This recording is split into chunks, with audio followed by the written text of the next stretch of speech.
വലിയ ചികിത്സാ നിഷേധം ഉണ്ടായി എന്ന് പറയുന്നത്. സന്ദർശനം നടത്തുന്ന ഘട്ടത്തിൽ ഇങ്ങനെ ഉണ്ടായാൽ പ്രതികരിക്കേണ്ടതല്ലേ?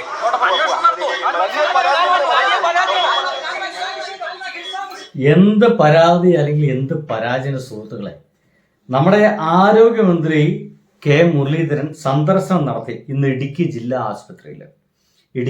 ജില്ലാ ആശുപത്രിയിൽ അവിടെ ആ സമയത്ത് പനി പിടിച്ച് വിറച്ച് ഒരു പിഞ്ചു കുഞ്ഞിനെ ചികിത്സയ്ക്ക് വേണ്ടി കൊണ്ടുവന്നു. അവിടെ എത്തിയ സമയത്ത് നമുക്ക് മനസ്സിലായത് അവിടെ ഡോക്ടേഴ്സ് ഇല്ല എന്നുള്ളതാണ്. അവസാനം സഡൻ ആയിട്ട് ആ ഒരു കുട്ടിയെ സ്ട്രക്ചറിൽ വേറൊരു ഹോസ്പിറ്റലിലേക്ക് കൊണ്ടുപോകുന്ന ഒരു കാഴ്ച കാണാനുണ്ട്. ഈ സംഭവം നടക്കുന്ന സമയത്ത് നമ്മുടെ ആരോഗ്യമന്ത്രി സംഭവ സ്ഥലത്തുണ്ട് എന്നുള്ളതാണ്. സംഭവ സ്ഥലത്തുണ്ട്, പക്ഷേ ആശുപത്രിയിൽ ഡോക്ടർമാരില്ല ചികിത്സിക്കാൻ. പിന്നെ എന്തിനാണ് ഇങ്ങനത്തെ ഒരു കെട്ടിടം എന്നുള്ളതാണ് ഇപ്പോൾ ആളുകൾക്ക് ചോദിച്ചു പോകുന്നത്. പോവാ എന്നൊക്കെ പറഞ്ഞിട്ട് വേഗം വണ്ടി എടുത്ത് രക്ഷപ്പെടാൻ പോകുന്ന ഒരു കാഴ്ച.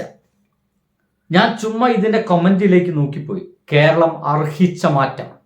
ശരിയാണ്, കേരളത്തിന് അർഹതയ്ക്ക് കിട്ടിയ മാറ്റം തന്നെയാണത്. ഓക്കെ, എന്തായാലും ഇപ്പോൾ കിരീടം വെച്ച് നടക്കുന്ന ഈ മന്ത്രിമാരെല്ലാം കുറച്ചു കഴിഞ്ഞാൽ ഇത് മുൾക്കിരീടമാണെന്നൊക്കെ പറയും. ഇപ്പൊ തന്നെ KSEBയുടെ മന്ത്രി അത് പറഞ്ഞു കഴിഞ്ഞു. ഞാൻ അർഹിച്ച ഒരു മന്ത്രിസ്ഥാനമല്ല എനിക്ക് കിട്ടിയത്, ഈ ഒരു വകുപ്പ് വേണ്ടായിരുന്നു. കുറച്ച് കഴിഞ്ഞ് കെ മുരളീധരൻ പറയും ഇതെനിക്ക് ഈ ഒരു വകുപ്പ് വേണ്ടായിരുന്നു എന്ന്. ഒന്ന് ആലോചിച്ച് നോക്കി, എത്ര പെട്ടെന്നാണ്. ഇന്നേക്ക് 84 ദിവസമാണ് ഈ ഒരു സർക്കാർ അധികാരത്തിൽ കയറിയിട്ട്. ആ ഒരു 84 ദിവസത്തിനുള്ളിൽ എത്രത്തോളം ഈ ചികിത്സാ പിഴവുകളാണ്, എത്രത്തോളം അലംഭാവമാണ് ഈ ഒരു ഹോസ്പിറ്റൽ ഫീൽഡിൽ മാത്രം നടക്കുന്ന ആലോചിച്ച് നോക്കി. ഞാനത് മുന്നേ തുടക്കത്തിൽ എൻ്റെ ഒരു വീഡിയോയിൽ പറഞ്ഞിരുന്നു. പതുക്കെ ഗവൺമെൻറ് ഹോസ്പിറ്റലിലേക്ക് വരാൻ നമ്മുടെ ജനങ്ങൾ മടുക്കും, അല്ലെങ്കിൽ ഭയപ്പെടും. കാരണം ഗവൺമെൻറ് ഹോസ്പിറ്റൽ വന്നു കഴിഞ്ഞാൽ ഒന്നുകിൽ ഡോക്ടർമാരുണ്ടാവില്ല, അല്ലെങ്കിൽ നല്ല ചികിത്സ കിട്ടില്ല. ഇനി ചികിത്സ കിട്ടിയാൽ തന്നെ കണ്ണോ കാലോ കയ്യോ മൂക്കോ പോകും എന്നുള്ള ഭയം കൊണ്ട് തന്നെ ഇത്തരം ഹോസ്പിറ്റലിലേക്ക് ആളുകൾ വരാൻ ഭയക്കുമെന്നുള്ളതാണ്. പിന്നെ ഭയക്കുമ്പോൾ ഇവരെന്ത് ചെയ്യും? എന്തു വന്നാലും വേണ്ടില്ല, വിറ്റ് തുളച്ചിട്ടായാലും വേണ്ടില്ല, നമുക്ക് പ്രൈവറ്റ് ഹോസ്പിറ്റലിലേക്ക് പോകാമെന്ന് ഇവരങ്ങ് തീരുമാനിക്കും.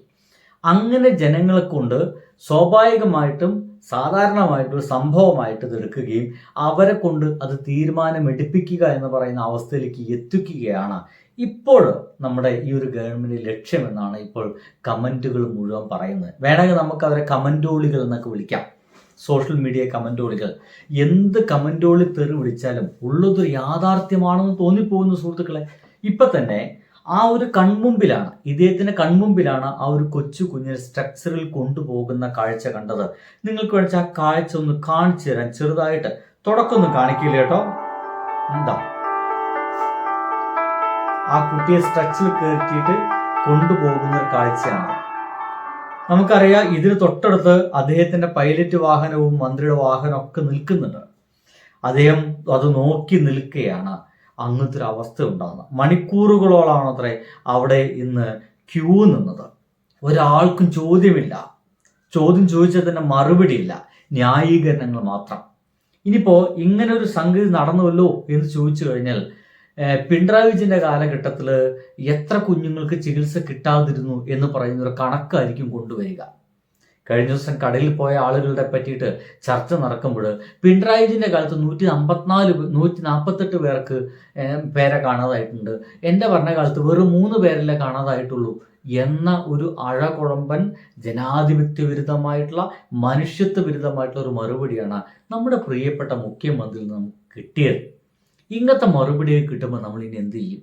ഇതാ പറഞ്ഞത്, ഈ ഒരു ആരോഗ്യരംഗം ഇവർ തരിപ്പണമാക്കി പോകും. സ്വാഭാവികമായിട്ടും ഈ ഒരു ആരോഗ്യരംഗം തകരുമ്പോൾ നമ്മളെല്ലാവരും, ഞാനും നിങ്ങളടക്കമുള്ള ആളുകൾ മെല്ലെ പ്രൈവറ്റ് ഹോസ്പിറ്റലിലേക്ക് പോകും. അതിന് വേണ്ടിയിട്ടുള്ള കാര്യങ്ങൾ മാത്രമേ ഉള്ളൂ. എൻ്റെ വീഡിയോയ്ക്ക് താഴെ വന്നിട്ട് കമൻറ്റ് തെറി എഴുതുന്ന കുറേ കൊങ്ങികളും ലീഗുകാരൊക്കെ ഉണ്ട്. ന്യായീകരിച്ചോളൂ എന്ന് മാത്രമേ എനിക്ക് പറയാനുള്ളൂ. ന്യായീകരിച്ചോളൂ, എന്ത് വേണമെങ്കിൽ ന്യായീകരിച്ചോളൂ. ഇപ്പൊ തന്നെ പ്രതികരിക്കുന്ന വേണമെങ്കിൽ ആ ഒരു ഇത് കേൾക്കുന്നില്ല.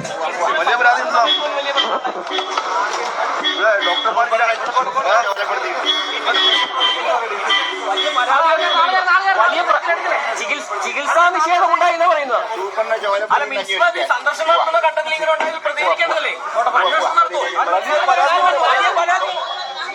സിമ്പിൾ ചോദ്യം. ഈ സന്ദർശനം നടത്തുന്ന സമയത്തെങ്കിൽ ഇത് കണ്ടിട്ടുണ്ടെങ്കിൽ പ്രതികരിക്കണ്ടേ? എന്തുകൊണ്ട് ആ സമയത്ത് അവിടെ ഡോക്ടർമാരില്ല എന്ന് അന്വേഷിക്കണ്ടേ?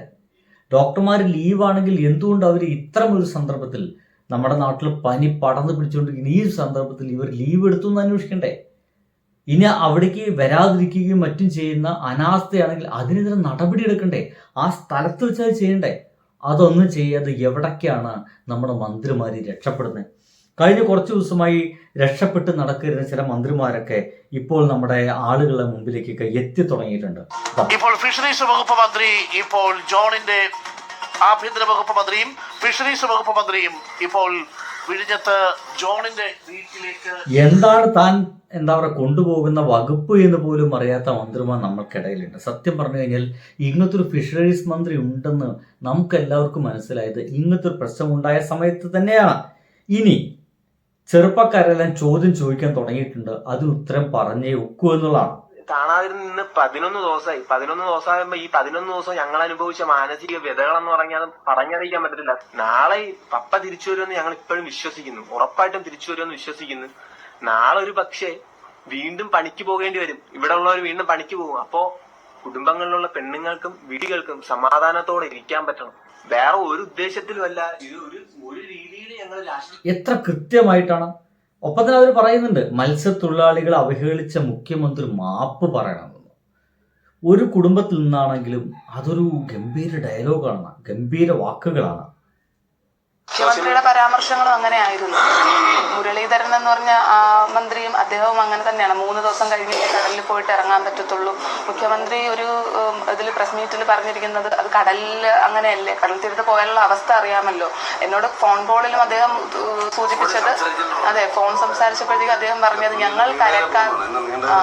ഞങ്ങൾ കരക്കാർ കടലിലോട്ട് വന്നാലുള്ള അവസ്ഥ അറിയാം. അപ്പൊ ഇതൊക്കെ നമുക്ക് ഹർട്ട് ചെയ്യുന്നു. കാരണം ഞങ്ങൾ റെപ്രസെന്റ് ചെയ്തിട്ട് ഇരിക്കുന്നു. എന്തല്ലേ, വോട്ടൊക്കെ വാങ്ങിക്കും. അത് കരയിൽനിന്നായാലും കടലിൽ നിന്നായാലും കാട്ടിൽ നിന്നായാലും ഏത് വീട്ടിൽ വോട്ടൊക്കെ വേണം. പക്ഷെ അത് കഴിഞ്ഞിട്ട് അവർക്കൊരു പ്രശ്നമുണ്ടെങ്കിൽ, അവർ കടലോരവാസികളാണ്, അങ്ങോട്ട് പോകാൻ പറ്റില്ല. അവർ കാട്ടുവാസികളാണ്, അങ്ങോട്ട് പോകാൻ പറ്റില്ല. ഇവർ നഗരവാസികളാണ്, അങ്ങോട്ട് പോകാൻ പറ്റില്ല. എന്ത് മന്ത്രിമാരല്ലേ.